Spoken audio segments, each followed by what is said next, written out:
Imagine waking to the sound of iron on iron, the clash of blades ringing across mist-shrouded valleys.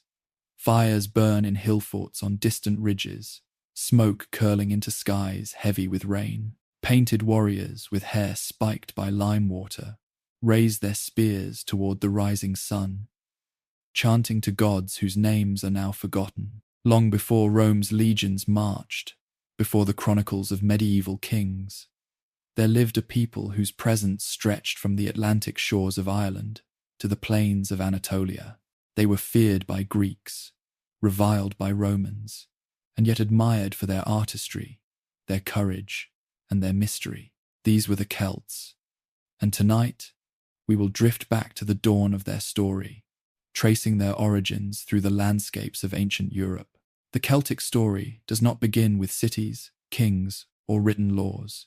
It begins with landscapes with mountains cut by rivers, forests thick with oak and beech, and valleys where smoke from hearth fires curled upward into the cold night. In the late Bronze Age, around 1200 BCE, the peoples of Central Europe lived in scattered villages, their lives bound to the rhythms of harvest, migration, and ritual. They made tools from bronze, a beautiful but fragile alloy. Bronze gleamed with warm hues, perfect for ornaments, but it bent in battle and depended on tin, a rare resource mined in places like distant Cornwall or Iberia. Trade caravans stretched across hundreds of miles, carrying ingots, amber, and salt. But when the wider Bronze Age world collapsed, when Mycenaean palaces crumbled, when Hittite kings vanished, when Egyptian scribes wrote of sea peoples, Europe too felt the tremors. Networks faltered, supplies dwindled, and with them, the old certainties. Into this vacuum came a new technology, iron. At first, difficult to smelt, iron promised abundance.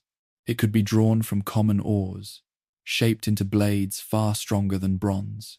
Around 800 BCE, in the valleys around the Alps and the Danube, small communities began experimenting with iron, forging long swords, spearheads, and plowshares. The age of the Celts had begun. Archaeologists call this first phase the Hallstatt culture, named after a lakeside village in Austria, where graves and salt mines revealed astonishing wealth. Salt was life. It preserved meat through the long winters, it flavored food, and it fueled trade. At Hallstatt, miners tunneled deep into mountains, chiseling salt in flickering torchlight, their tools preserved by the mineral-rich air. The salt mines produced not only wealth, but also bones of workers and tools frozen in time, like messages sent forward to us from the 8th century BCE. Hallstatt graves tell us even more. Chieftains were buried in wooden chambers, their bodies surrounded by wagons, weapons, and ornaments. One grave held a great bronze cauldron, imported from Greece, decorated with lions and sirens. Another held a long iron sword, its hilt inlaid with ivory. Even in death, these leaders displayed their power, their reach across Europe's trade routes, and their devotion to a warrior ideal. Yet beneath these chiefs lay a society of farmers and herders.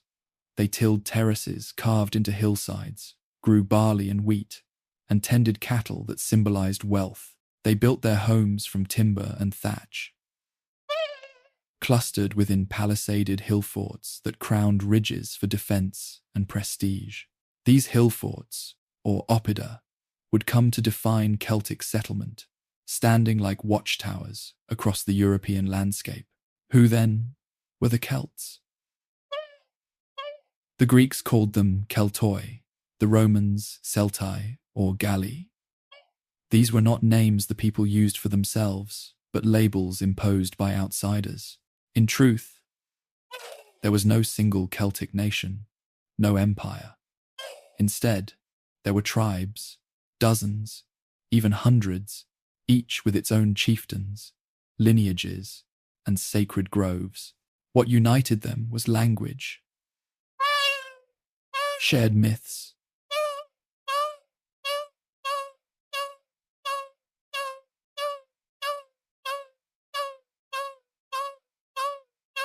that made them recognizable across the continent. Linguistics helps us trace them. The Celtic languages, cousins of Latin and Greek, spread in waves from Central Europe outward. They were spoken in Gaul, in Iberia, in the British Isles, and even as far east as Galatia, in modern Turkey, where Celtic warriors marched centuries later. Words survive faintly today. In Irish, Welsh, Breton, and Scots Gaelic, echoes of that ancient tongue still roll across the hills. Archaeology adds colour to the picture. Pottery etched with geometric lines, talks of twisted gold worn around the neck, and intricate brooches show a people who valued beauty as much as strength. Their art combined flowing curves with stylized animals, horses, birds, serpents, symbols of nature's power. This was not the cold geometry of Greece, but a more fluid, almost mystical style that seems to dance even when carved in stone. Religion, too, defined identity. The Celts worshipped in groves, at rivers, in caves. They honored gods of war and fertility, of sun and storm. They left offerings, swords bent in ritual, cauldrons cast into lakes, human sacrifices whispered of in Roman texts. To the Celts, the world was alive, every hill and tree breathing with spirit. Time itself was circular, tied to seasonal festivals, Beltane at summer's start, Samhain at the year's end. Life and death blurred, warriors believed to fight on in the other world, feasting eternally. And there were druids. Though their full origins are obscure, by later centuries they were the priestly class judges, seers, keepers of memory. They held power not through swords, but through words, mediating disputes, interpreting omens, and memorizing lore passed only by voice. For in this early age, the Celts left no writing of their own. Their story was sung, chanted, and carved into memory rather than parchment. By the 6th and 5th centuries BCE, the Celts began to move, some expanded by conquest, others by trade, still others by migration. The reasons were many: population growth, hunger for resources, ambition of chiefs. What resulted was one of the most remarkable expansions in ancient history. From their Hallstatt heartland, Celtic tribes spread outward. To the west, they crossed the Rhine into Gaul, filling the forests of France and Belgium. Southward, they pressed into northern Italy, clashing with Etruscans and Greeks. Eastward, they swept into the Carpathians, Hungary, and beyond. Their mobility was astonishing. Bands of warriors, families, herds, wagons, moving across mountains and rivers with ease. Hill forts multiplied. At Höneberg in Germany, massive timber ramparts rose, its gates decorated in Mediterranean style. Here, archaeologists found pottery from Greece, proof of contact between Celts and Aegean traders. Chieftains grew rich, feasting from imported vessels, drinking wine instead of mead, yet still ruling with the same warrior authority. By the 5th century, the Hallstatt world gave way to a new phase. The Latin culture, named for a lakeshore site in Switzerland, where weapons, shields, and ornaments were dredged from the water. Latin art exploded with curves, spirals, and fantastic animals, unlike anything seen before. Warriors carried long, slashing swords, decorated shields, and wore torques of bronze and gold. Chariots rattled across battlefields, carrying nobles. It was during this period that the Celts became known across the Mediterranean. Greek traders in Massalia, modern Marseille, wrote of tall, loud, boastful barbarians who drank from horns, challenged strangers to single combat, and honored bravery above all. To the Greeks, they were both fascinating and terrifying. They traded furs, slaves, and amber, and in return took wine, pottery, and luxury goods. They were outsiders, yet deeply entangled in the ancient world. The Celts were no longer confined to the valleys of Austria and Bavaria. They were becoming a force that could not be ignored, a people who stood at Europe's heart, spreading outward in every direction. The Hallstatt centuries, stretching from roughly 800 to 500 BCE, were the true seedbed of Celtic identity. Across Central Europe, from the Eastern Alps to the Upper Danube, hill forts dotted the ridgelines. These fortified settlements, built of timber and earth, commanded valleys, guarded salt mines, and projected the power of local chiefs. Smoke rose from hearth fires inside wooden halls where warriors feasted on roasted meat, drank mead from horns, and pledged loyalty to their lords. Archaeologists uncover wagon burials from this period. Chiefs interred in timber chambers beneath mounds of earth, surrounded by horses, weapons, and imported luxuries. In one grave, a four-wheeled chariot lay dismantled beside a warrior's body, signaling both status and mobility. In another, amphorae of Greek wine were found, evidence of long-distance trade linking Celtic chiefs with merchants from the Aegean. These burials reveal a warrior aristocracy. Iron swords with leaf-shaped blades, lances tipped with socketed heads, and decorated helmets appear in elite graves. The chiefs were not kings of vast states, but lords of valleys, men whose authority rested on charisma, generosity, and the ability to lead in war. They measured wealth, not only in land, but in prestige goods. Amber beads from the Baltic, coral from the Mediterranean, scarlet dyes, and intricate brooches. Yet their communities were not solely martial. Farmers sowed barley and emmer wheat on terraced slopes. Herds of cattle and horses grazed in pastures below. Women spun flax into linen, wove wool into cloaks, and fashioned ornaments from bronze and glass beads. Life in Hallstatt Europe was both harsh and vibrant, a blend of subsistence toil and ritual splendor. By the 6th century BCE, the Celtic world was no longer isolated. To the south, Etruscans thrived in Italy, building cities and trading far into the north. To the east, Greek colonies along the Adriatic and in southern France brought pottery, wine, and new ideas. Celts drank deeply of this contact. They imported wine in vast amphorae, but unlike the Greeks, they drank it unmixed, reveling in intoxication that astonished Mediterranean visitors. Objects tell the tale of cultural fusion. At the Huneberg in Germany, archaeologists uncovered walls built in Mediterranean mud brick style, adorned with painted plaster. Greek cups and imported bronze vessels sat beside locally forged iron weapons. The Celts were no passive imitators. They took what they admired and wove it into their own traditions. At the same time, Latin art began to flourish.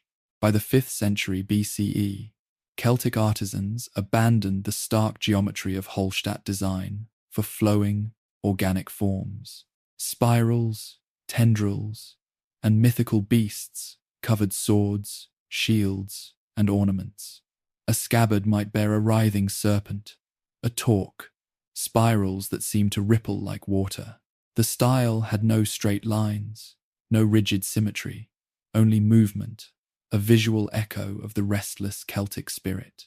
Religion, too, adapted. Gods of rivers and groves remained, but new rituals appeared. Warriors offered swords, bent double, and cast into lakes, symbolic gifts to deities of water. Cauldrons of bronze, decorated with animal heads, were deposited in bogs. Festivals bound communities together, marking the wheel of the year, planting, harvest, the turning of seasons. And within this world rose the Druids. Oral tradition tells us they were the keepers of memory, versed in law, ritual, and philosophy. They judged disputes, taught young nobles, and advised chiefs. They carried no swords, yet commanded respect. To Mediterranean writers, they seemed philosophers in their own right. believing in the immortality of the soul, teaching cycles of rebirth, and interpreting omens in the flight of birds, or the patterns of sacrifice. As the Hallstatt world gave way to Latin, Celtic expansion accelerated. Populations grew, trade routes widened, and warriors sought new lands. To the west, tribes pressed into Gaul, shaping the heartland of France into a mosaic of Celtic peoples. To the north, they crossed the Channel into Britain, where hill forts rose on chalk hills, and traditions blended with local cultures. To the south, they poured through Alpine passes into Italy, clashing with Etruscans and Greeks. One story captures their ferocity. In 390 BCE, a band of Celts swept into Italy and confronted Rome itself. The Romans, inexperienced and overconfident, met them at the river Allia. The Celts shattered their lines, then marched on Rome. For days, the city burned, senators slain on their curule chairs, the capital barely defended. Though the Romans would later rebuild, the memory of Celtic fire haunted them for centuries. To them, the Celts became the archetypal barbarian, terrifying, unpredictable, a scourge from the north. Yet the Celts were more than raiders. They settled, traded, and built. In northern Italy, they founded towns, tilled fertile fields, and mingled with locals. In Iberia, they blended with native peoples to form the Celtiberians, fierce horsemen who later defied Rome for generations. In the Balkans, they established kingdoms that reached into Thrace. At their height, Celtic influence stretched from Ireland's shores to the gates of Anatolia, where Galatian tribes carved out a home in Asia Minor. This expansion was not directed by kings or empires, but by a mosaic of tribes. Each tribe bore its own name: the Aedui, the Arverni, the Boii, the Senones. Each had its own territory, its own gods, its own heroes. They spoke related languages, shared art and ritual, yet fought each other as often as they fought outsiders. Unity was rare, forged only under threat, but their spread across Europe was undeniable, shaping the continent's identity for centuries. By the dawn of the 4th century BCE, the Celtic world was in motion. No single event triggered this movement. Rather, it was the cumulative weight of population growth, ambition, and opportunity. Villages had multiplied, fields stretched further than before, and hill forts buzzed with life. The very success of the Celtic way of life pressed tribes outward. In an age when power rested on land, cattle, and honor, young warriors sought glory beyond the horizon. From the forests of Central Europe, great bands of Celts moved outward in every direction. Some traveled west into Gaul, where they merged with existing communities and gave shape to a land that would later bear Caesar's campaigns. Others pressed northward into the misty isles of Britain, where chalk hill forts rose above fertile plains. Still others crossed the towering Alpine passes into Italy, their wagons creaking along narrow paths, oxen pulling chariots laden with families and possessions. The Greeks and Romans, who recorded fragments of this expansion, were astonished at the scale. They described tribes numbering in the tens of thousands, moving as entire peoples. Warriors marched at the fore, followed by women, children, and herds. Chiefs rode in chariots, their horses adorned with bronze fittings that jingled like music. The Celts did not merely raid, they migrated, settled, and transformed regions far from their origins. Archaeological finds map this movement. Pottery of Latin style appears in Iberia, in Britain, in the Balkans. Weapons, long iron swords, ornate spearheads surface in graves hundreds of miles from the Danube. Gold torques, once the mark of Central European chiefs, gleam in Iberian tombs. The Celtic expansion was not conquest in the Roman sense, but a ripple of culture carried by migration, trade, and war. As the Celts expanded, they collided with older civilizations. Etruscans, Greeks, and later Rome. Nowhere was this more dramatic than in northern Italy. Here, in the fertile Po Valley, Celtic tribes such as the Boii, Senones, and Insubris pushed aside Etruscan farmers and settled on rich fields. They built villages, grazed cattle, and from these new bases launched raids further south. The most famous of these encounters came in 390 BCE, when the Senones marched on Rome. The Romans, untested against such a foe, met them at the river Allia. The battle was chaos, the Roman lines collapsed, and the Celts swept onward to the city itself. Rome burned. Senators died in their seats, refusing to flee. For days, flames consumed temples and homes alike, until only the Capitoline Hill held out. Eventually, the Romans ransomed their survival, handing over gold in exchange for departure. The memory of that humiliation scarred Rome for centuries. In every later encounter with Celts, Romans recalled the smoke of their ruined city. The image of wild-haired warriors, tall and fierce, shouting in strange tongues, lived in Roman imagination as the embodiment of barbarism. Yet to the Celts, it was another episode in a long cycle of movement and opportunity. Elsewhere, Celtic influence penetrated Iberia. There, Celtic migrants mingled with Iberian tribes, creating hybrid cultures known as Celtiberians. They built strongholds on rocky heights, fought with curved falcata swords, and resisted outsiders for generations. In later centuries, they would prove some of Rome's fiercest opponents. To the east, Celts ventured into the Balkans, clashing with Thracians and Macedonians. In 279 BCE, Celtic warbands even descended upon Greece itself, threatening Delphi, the sacred seat of Apollo. Though eventually repelled,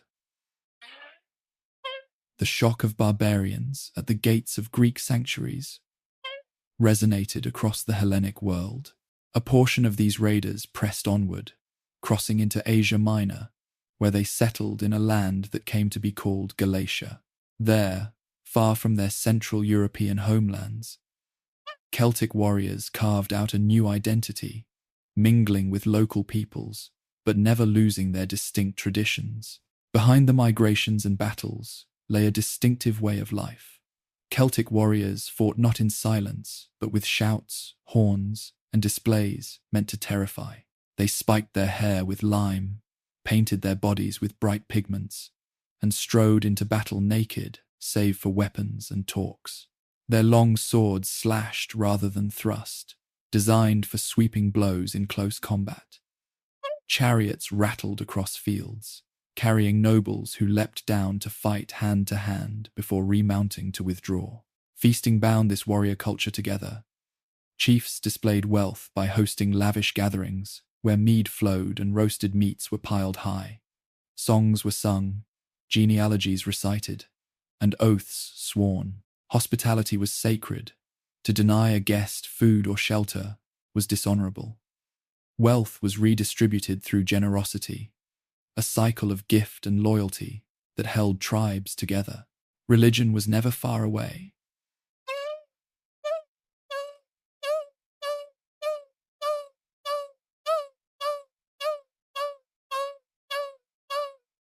Druids oversaw rituals, interpreted omens, and judged disputes.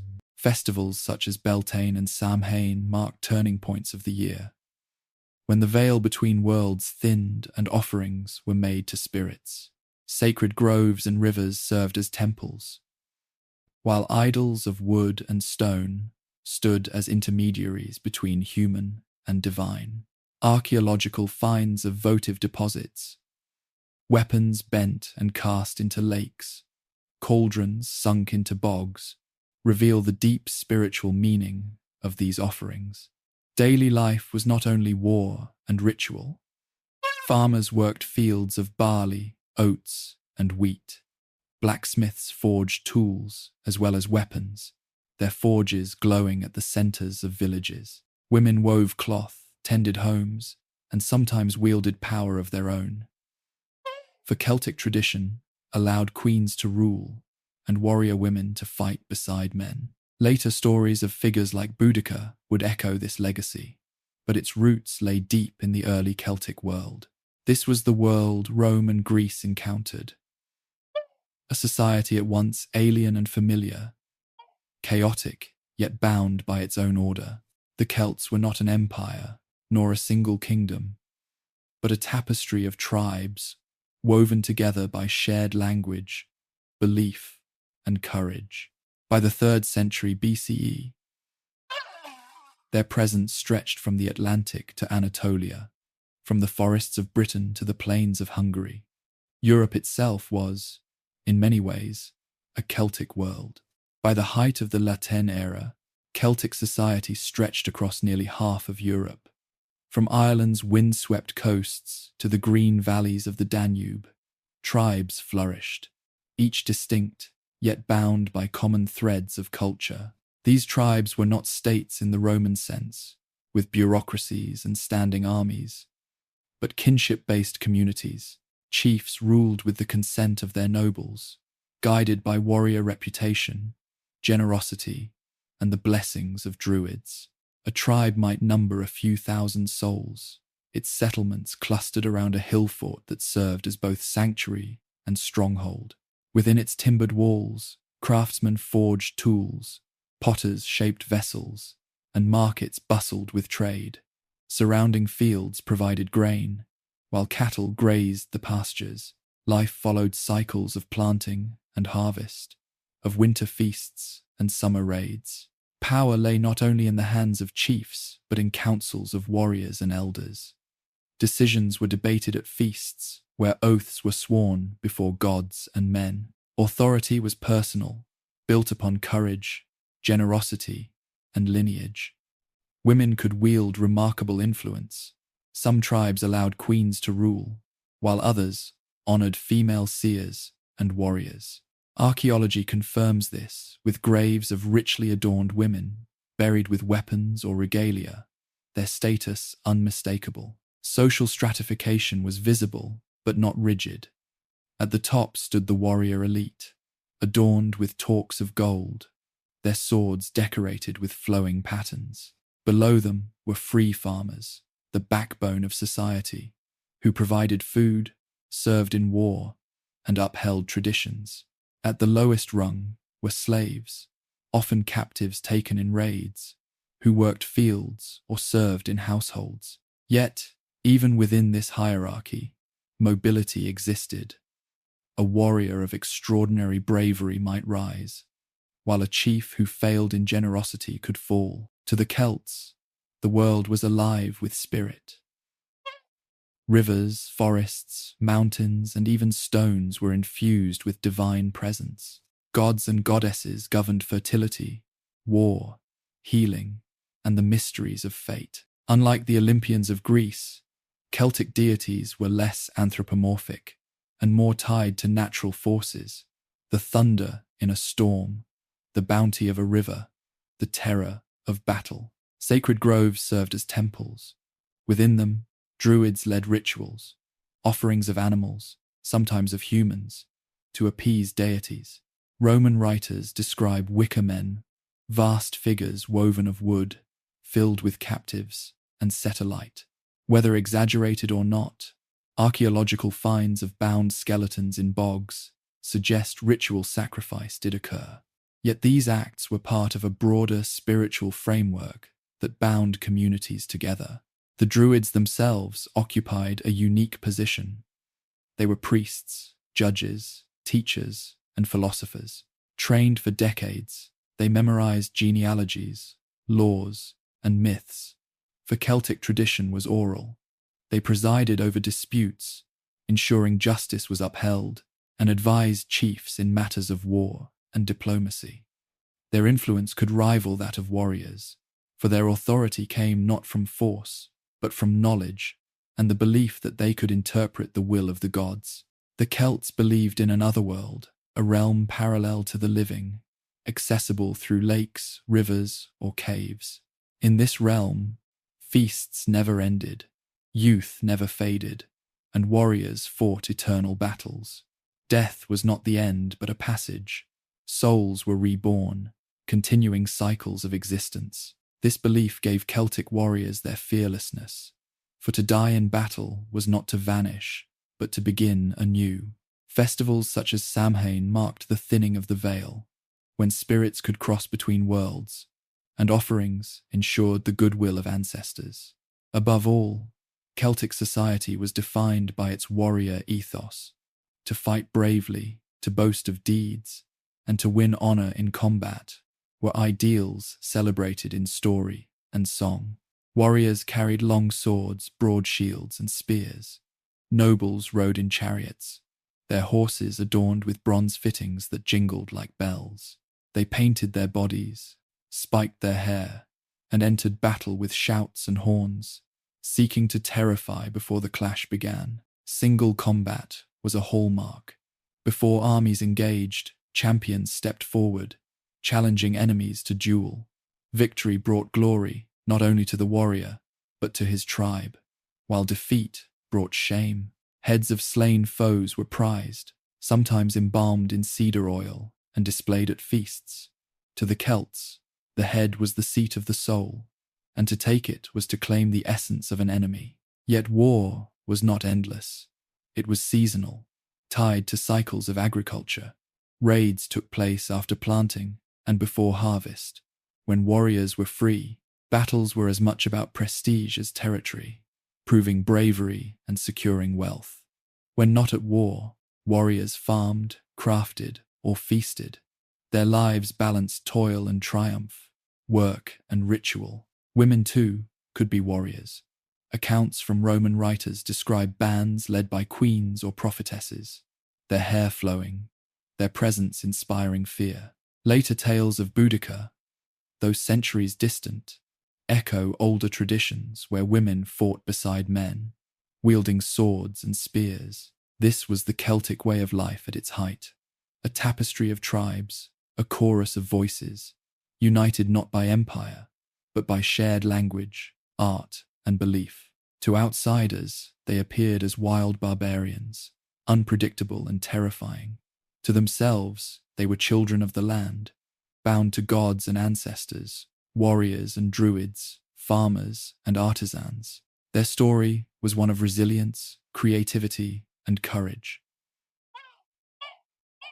A story that would soon be tested by the greatest challenge of all, the rise of Rome. In the summer of 390 BCE, a great shadow fell upon the Roman Republic. It was cast not by Carthage, nor by Greece, but by the wild warriors from the north, the Celts. The Senones, a tribe that had settled in northern Italy, marched south in force, driven by hunger for land and honor. Their columns of warriors, families, and herds moved with a momentum that startled Rome.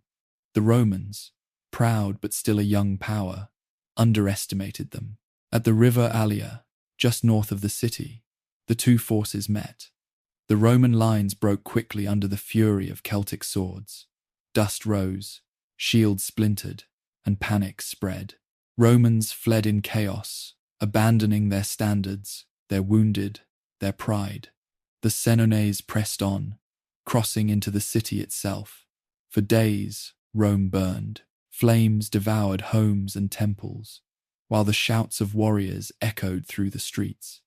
Senators, too proud to flee, sat in their robes upon ivory chairs. They were cut down where they Saturday. Only the Capitoline Hill held out, defended by a desperate garrison. The story was told for generations, sacred geese honking in the night, warning Romans of a surprise assault, saving the defenders. In the end, the Romans ransomed their survival, handing over a weight of gold to the Senones. Though Rome endured, the memory scarred them forever. The Celts were etched into Roman imagination as the embodiment of terror, tall, loud, painted warriors who had once reduced their proud city to ash. This memory shaped Roman policy for centuries. Every later clash with Celts carried echoes of that humiliation. To Roman writers, the Celts became a symbol of barbarism, dangerous, undisciplined, yet formidable in battle. And for the Celts, the sack of Rome was proof of their power, a reminder that no city, however proud, was beyond their reach. As Rome recovered and grew, its expansion inevitably collided with Celtic tribes across Italy, Gaul, and Iberia. In the 3rd century BCE, the Insubris and Boii of the Po Valley clashed repeatedly with Roman armies. At times, entire confederations of tribes formed to resist Rome's southward push. Battles were fierce, marked by ambushes, raids, and sudden shifts of fortune. In 225 BCE, a massive Celtic force marched against Rome, numbering perhaps 50,000 warriors. At Telamon in Etruria, the Celts found themselves trapped between two Roman consular armies. The battle was brutal, with Celtic chariots and cavalry clashing desperately, but Roman discipline prevailed. Tens of thousands of Celts fell, their heads taken as trophies, their lands soon absorbed into Roman control. The defeat marked the decline of Celtic dominance in northern Italy, though resistance simmered for decades. Meanwhile, to the west in Gaul, Celtic tribes thrived in a landscape of forests, rivers, and fields. They were not a unified nation, but a patchwork of peoples, the Aedui, the Arverni, the Helvetii, and many more. Trade flowed along the Rhone and Seine, carrying goods between Celts and Mediterranean merchants. Yet Rome's shadow grew longer. As its legions conquered Iberia during the Punic Wars, they brushed against Celtiberian tribes. These fierce horsemen, blending Iberian and Celtic traditions, resisted with stubborn ferocity. Even Hannibal, Rome's greatest enemy, recruited Celtiberian warriors for his campaigns. By the 2nd century BCE, the stage was set. Rome, hardened by wars with Carthage, turned its gaze northward. The Celts, once the terror of Italy, would now face a relentless power that had learned from humiliation and would not rest until vengeance was complete. Yet the Celts were not passive victims. Their warrior culture, though decentralized, proved resilient. Tribes rose again and again, uniting under charismatic leaders when threatened. In Gaul, chiefs commanded loyalty, not through laws, but through charisma and generosity. A feast well hosted, a raid well led, a duel well won. These were the currencies of power. When Rome advanced, leaders emerged to rally warriors under banners of survival and honor. Their tactics differed from Roman discipline. Celts favored shock, sudden charges, and the terrifying spectacle of naked warriors screaming into battle. Horns blared, drums pounded, and the ground shook with their advance. They sought to unnerve foes before the first clash of blades. Romans, drilled to hold the line, often recoiled before recovering. At times, Celtic ferocity won the day. At others, Roman discipline endured. Beyond battle, the Celts resisted in culture. They clung to their languages, their gods, their druids.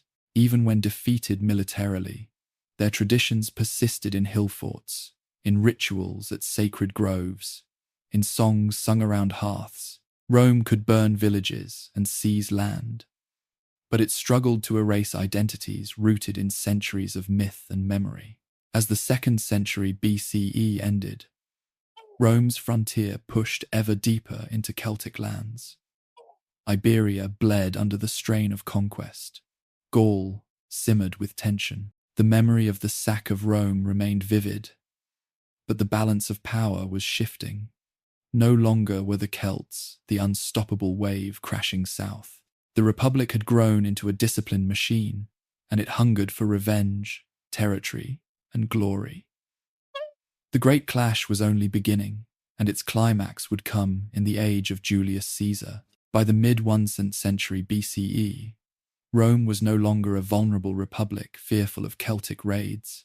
It had become a Mediterranean superpower, hardened by centuries of war. Its legions, the most disciplined fighting force in the known world. Yet to the north lay Gaul, vast, fertile, and fractured among dozens of Celtic tribes. To Rome, Gaul was both a threat and an opportunity. To Julius Caesar, newly appointed governor of Cisalpine and Transalpine Gaul in 58 BCE, it was the stage upon which to build his legend. Caesar's ambition was boundless. Facing debts in Rome and rivals in politics, he sought victories that would bring wealth, glory, and power. Gaul offered all three. The tribes were many, their rivalries deep. Some, like the Aedui, sought Roman friendship. Others, like the Helvetii,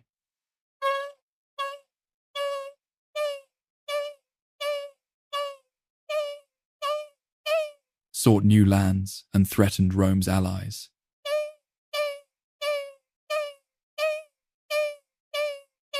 Caesar seized the chance. In 58 BCE, when the Helvetii began migrating westward with wagons, families, and warriors, Caesar intercepted them. At Bibracte, his legions cut down their columns in a brutal battle. Thousands were slain, the survivors forced back to their homelands. This was the beginning. One by one, Caesar moved against tribes, exploiting rivalries, imposing treaties, and rewarding allies. His commentaries, written later to justify his wars, portrayed Rome as liberator and the Celts as aggressors.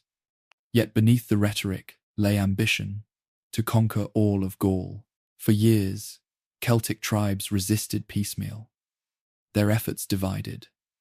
But in 52 BCE, a new leader emerged, Vercingetorix of the Arverni. Young, charismatic, and skilled in war, he understood that only unity could withstand Rome. He rallied tribes with fiery speeches, urging them to set aside rivalries and fight for survival. Chiefs pledged warriors. Druids gave blessings. For the first time in generations, Gaul rose as one. Vercingetorix employed tactics Caesar had not faced before. Knowing Roman discipline thrived in open battle, he turned to scorched earth. Villages were burned, crops destroyed, leaving no supplies for Roman armies. Harassment replaced pitched battle. Ambushes replaced sieges. Gaul's warriors, fighting for their homes, struck from forests and vanished before counterattack. At Gergovia, in the heart of Arverni territory, Vercingetorix achieved a stunning victory. Roman legions, attacking a fortified hilltop, were repulsed with heavy losses. Caesar himself barely escaped disaster. For a brief moment, it seemed Gaul might throw off the Roman yoke, but unity among the tribes was fragile. Old rivalries simmered, loyalties wavered.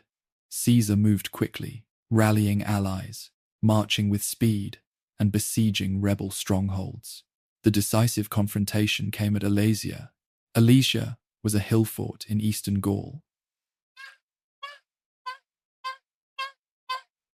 Perched on a plateau surrounded by rivers and valleys, Vercingetorix and his army withdrew inside its walls, believing the fort's strength and the coming relief forces would protect them. Caesar, however, encircled the entire plateau with earthworks, ditches, ramparts, towers, and palisades stretching for miles. When news came of a massive Celtic relief army approaching, Caesar built a second line of fortifications facing outward. The Romans were besiegers and besieged at once, trapped between enemies, inside and outside. The battle raged for days. From within, Gauls launched sorties, charging against Roman walls.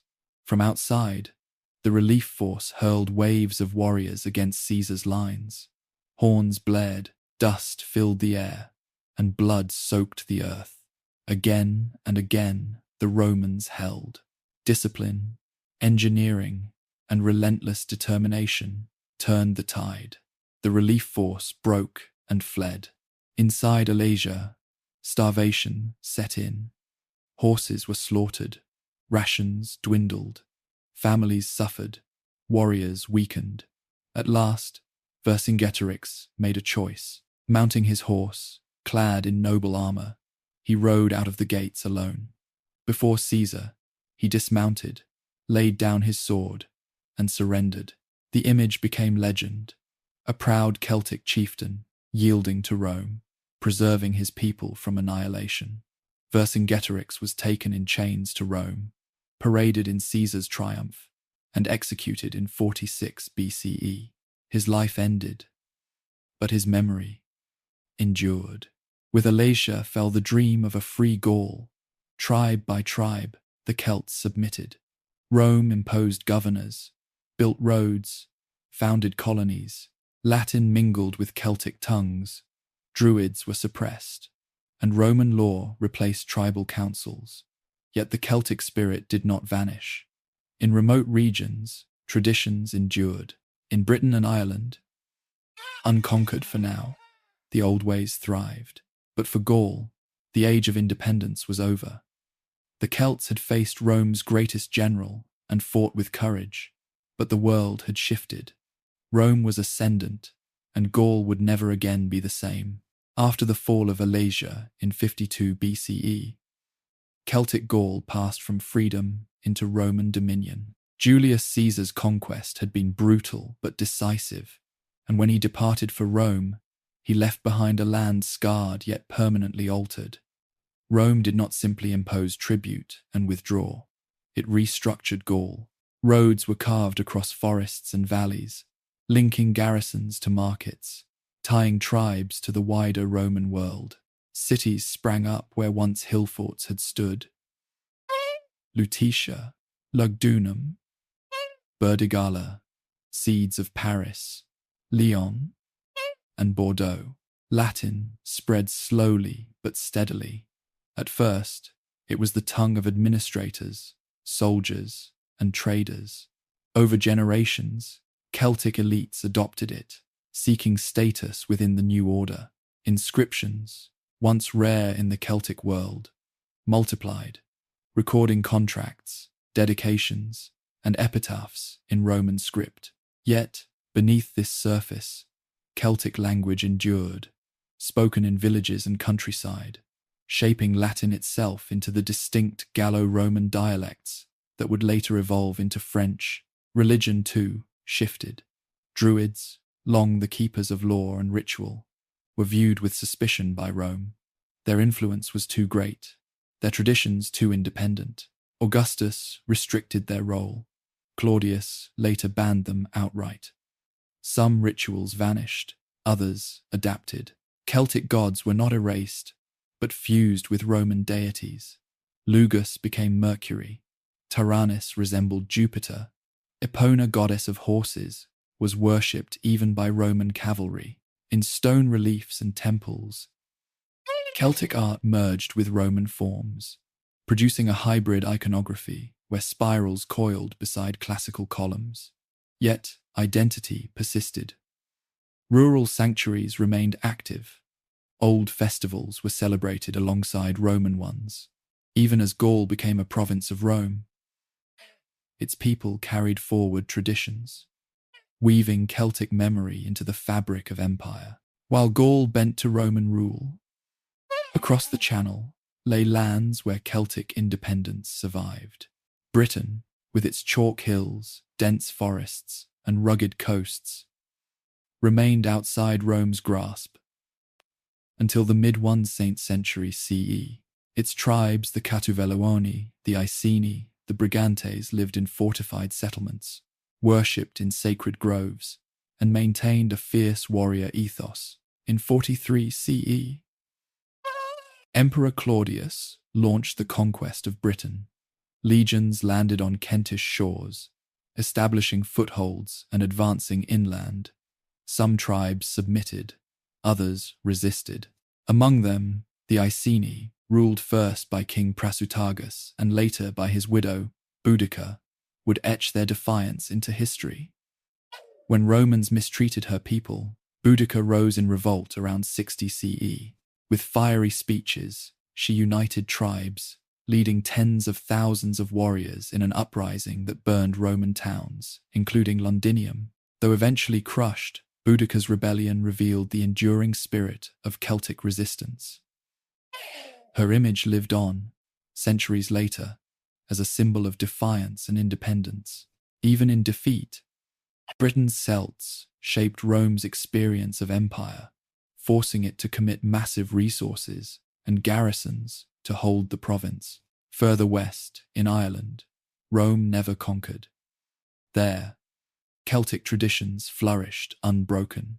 Hill forts crowned ridges, ring forts dotted the countryside, and kings ruled small kingdoms bound by kinship and custom. Druids remained powerful, myths were preserved, and oral traditions flourished. Ireland became a living reservoir of Celtic culture, untouched by Roman administration. It would later play a crucial role in preserving and transmitting Celtic identity into the medieval world. The story of the Celts in the first centuries CE was not one of disappearance, but of transformation. In Gaul and Iberia, Celtic tribes became Roman provincials, their traditions blending with imperial structures. In Britain, they resisted fiercely, sometimes violently, before being absorbed into the empire. In Ireland and Scotland, they continued independently. Their languages, beliefs, and myths unbroken.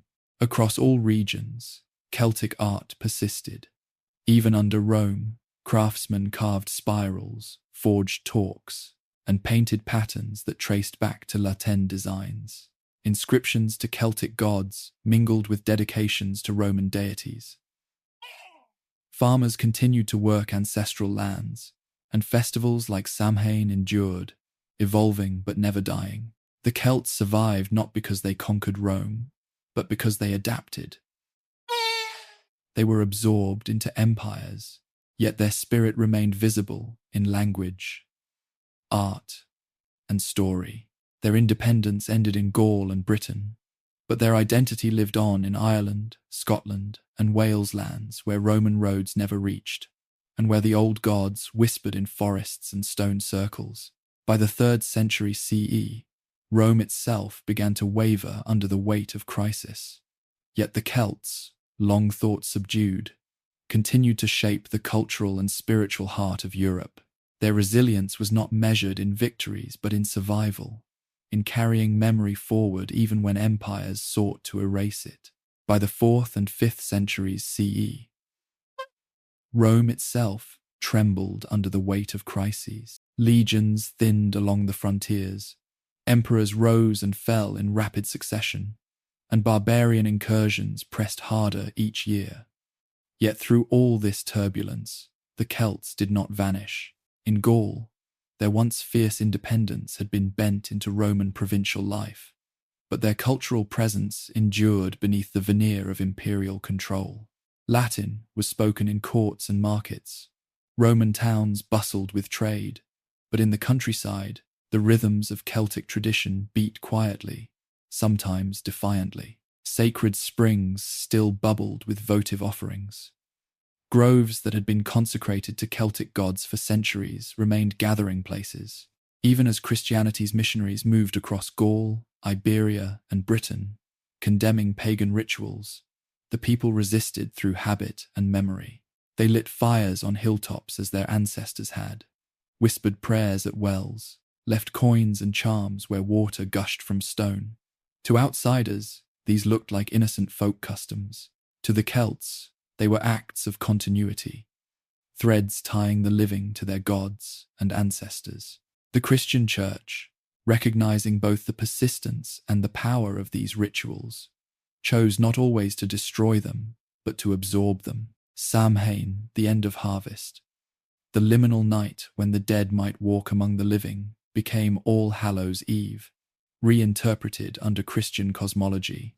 Beltane, with its roaring fires, softened into spring festivals and May Day celebrations. Even the names of saints revealed syncretism. Bridget of Kildare, celebrated as a holy abbess, carried the unmistakable echoes of Brigid, the goddess of poetry, fertility, and fire. Nowhere was this fusion more visible than in Ireland.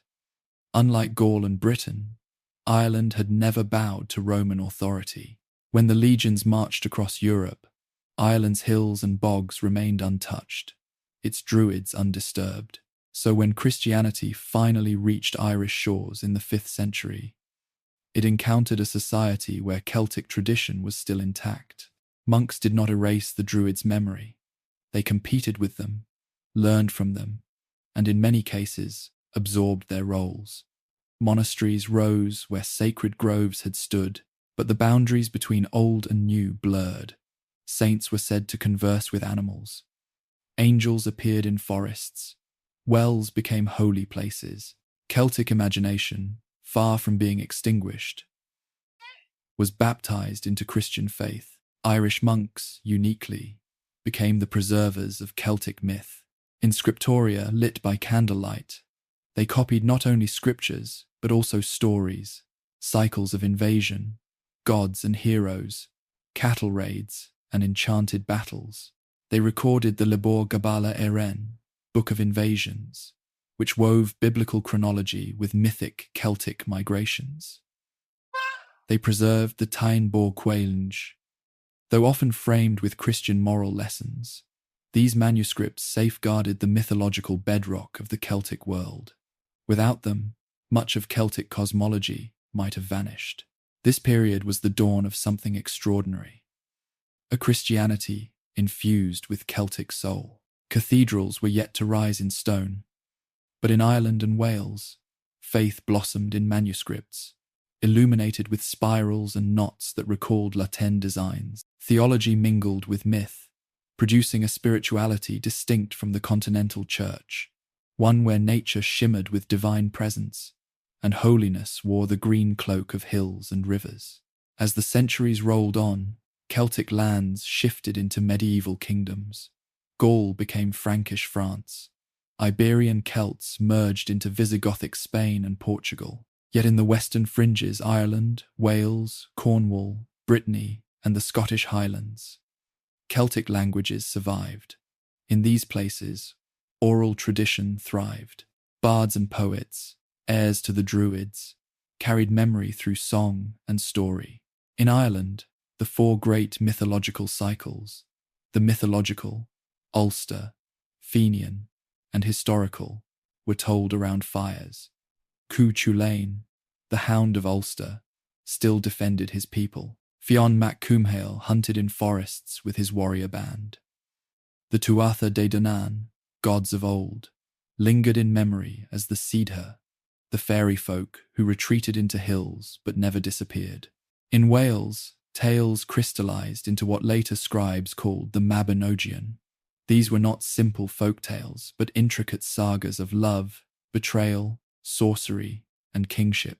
They carried echoes of Iron Age myth, reshaped by medieval sensibilities, yet unmistakably Celtic in imagery. Here were enchanted cauldrons of rebirth, shape-shifting heroes, and sovereignty goddesses testing kings. In Brittany, legends intertwined with those of Arthur, the once and future king. Though Arthur became a pan-European figure, his roots lay in the Celtic warrior ethos, a leader bound to companions by loyalty, facing doom with honor. These myths were more than entertainment. They were vessels of identity. In an age when kingdoms rose and fell, when Vikings raided coasts and Normans carved new dominions, the myths reminded people of who they had been, of gods and heroes that stretched back before Rome, before Christianity, before history itself. The continuity between Latin art and medieval manuscripts is striking. The spirals and interlacing patterns carved into bronze shields appeared again in the illuminated Book of Kells and the Lindisfarne Gospels. The aesthetic language of the Celts endured, reshaping Christianity's artistic expression. Knights carried swords, but their ideals, courage, loyalty, personal honor, echoed Celtic warrior codes. And in folk belief, the landscape itself remained enchanted. Stones, wells, rivers, and forests held power. Offerings continued, disguised as Christian votives. The people did not see contradiction. For them, the sacred had always dwelt in the natural world, even as the great political centres of Celtic life disappeared. Their memory was etched into Europe's cultural DNA. By the high medieval period, Celtic culture was a mosaic of survival and adaptation. In Gaul, Celtic tongues were gone, replaced by French dialects. In Iberia, Celtic identity had dissolved into Spanish and Portuguese. Yet in the Western Isles, Gaelic and Brythonic speech endured. Irish monks carried their learning abroad, founding monasteries in continental Europe. From these centres, they influenced scholarship, art, and theology across Christendom. They were guardians of both Christian and Celtic heritage, spreading a spirituality steeped in memory. Wales resisted English encroachment, preserving its language through poetry and law. Scotland balanced Norse and Celtic influences, forging its own Highland identity. Brittany, though politically tied to France, clung fiercely to its Armorican roots. These regions became the bastions of Celtic endurance. Their survival was not in conquest, but in resilience. While empires and kingdoms reshaped Europe, the Celts persisted in music, myth, and mother tongue. The modern era reawakened Celtic identity anew.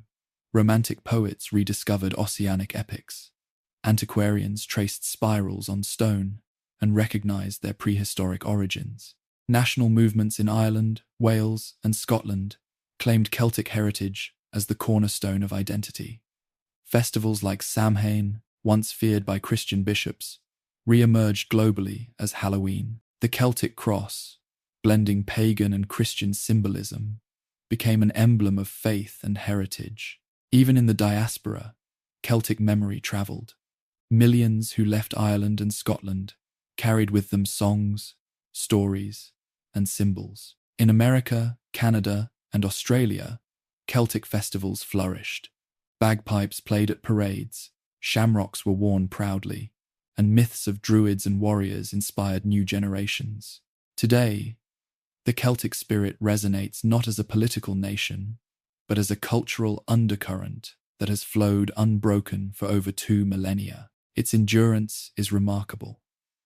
An identity born in hill forts and battlefields, reshaped under Rome, preserved in monasteries, and carried into the modern world. The Empire of Rome fell, but the Celts remain in their languages, in their festivals, in their art, and in their stories. They live in the memory of Europe, a testament to resilience and the refusal of identity to vanish.